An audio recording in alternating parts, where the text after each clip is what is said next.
What if I told you that one man's conquests didn't just reshape nations, but rewrote the very bloodlines of humanity?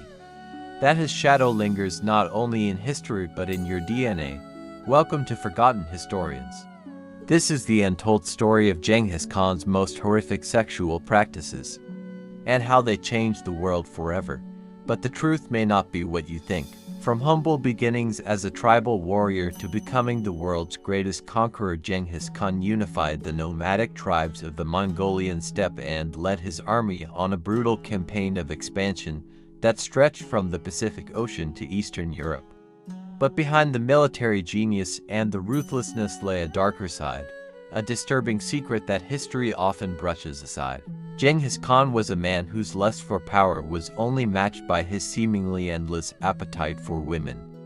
And when he desired something, he took it, no matter the cost. In the annals of history, few figures loom as large as Genghis Khan, the founder and first great Khan of the Mongol Empire. His name echoes through time as a symbol of unmatched military prowess and unbridled ambition. But beyond the adulation and the awe, whispers persist, tales that tingle the spine and challenge the very core of our understanding of this legendary leader.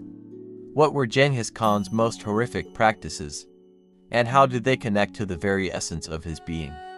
Join us as we delve into the murky depths of history and uncover the dark truth about the man who is considered the father of the modern world. Today, we're diving into the shocking, never-before-told tales of Genghis Khan and his most horrific sexual practices. What you're about to hear might rewrite history as you know it. But before we begin, subscribe to Forgotten Historians and become part of our growing community of history enthusiasts. Also, give us a thumbs up if you're excited to uncover the dark secrets of Genghis Khan.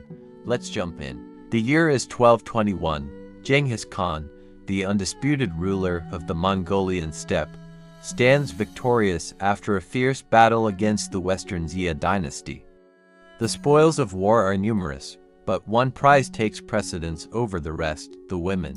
In Mongol tradition, women from conquered territories were considered fair game, a custom so ingrained that chroniclers of the time wrote of entire harems being seized along with cities and fortresses. Wives, concubines, and brides, all were taken without a second thought. One story, though, stands out as particularly disturbing. It is said that Genghis Khan, in a fit of rage or perhaps a moment of pure lust, ordered the women of one conquered city to be lined up and paraded before him. And among them was the wife of the defeated ruler, a woman of status and dignity, yet she too was claimed as his prize. Such acts, though horrifying, were not merely the ravings of a madman. They were sanctioned by tradition and carried out systematically. Fast forward to 18th century Persia, where an old man named Sayyid Mehmed was preparing to wed his daughter. But there was one problem. The groom-to-be had failed to pay the bride price, a common practice at the time to secure a woman's hand in marriage. But Mahmud had bigger concerns.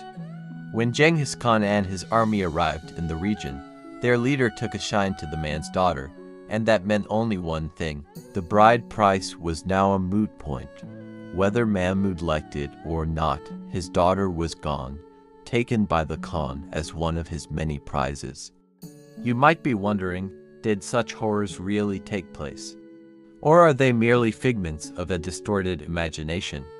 Well, the answer lies in the past, waiting to be uncovered. Are these tales mere exaggerations by his enemies, or is there truth to the rumors?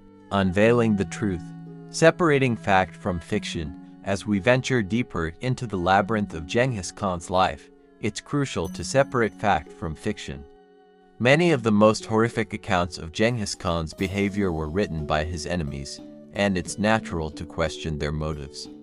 Could these tales be nothing more than exaggerated propaganda aimed at demonizing the great Khan? After all, those who lived under his rule knew the consequences of speaking ill of their emperor. So why risk spreading rumors that could cost them dearly? Yet other historians argued that these stories, while shocking, are rooted in reality. They point to evidence of systematic sexual violence against conquered populations, a dark side of Genghis Khan's legacy that cannot be ignored. So the question remains, was he a brutal predator, a man whose lust knew no bounds, or has history magnified his sins to vilify him?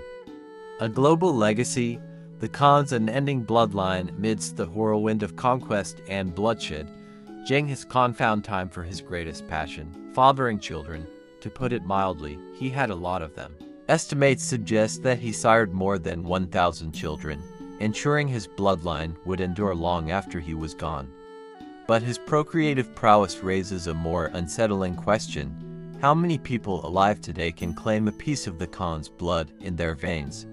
Surprisingly, the number is staggering.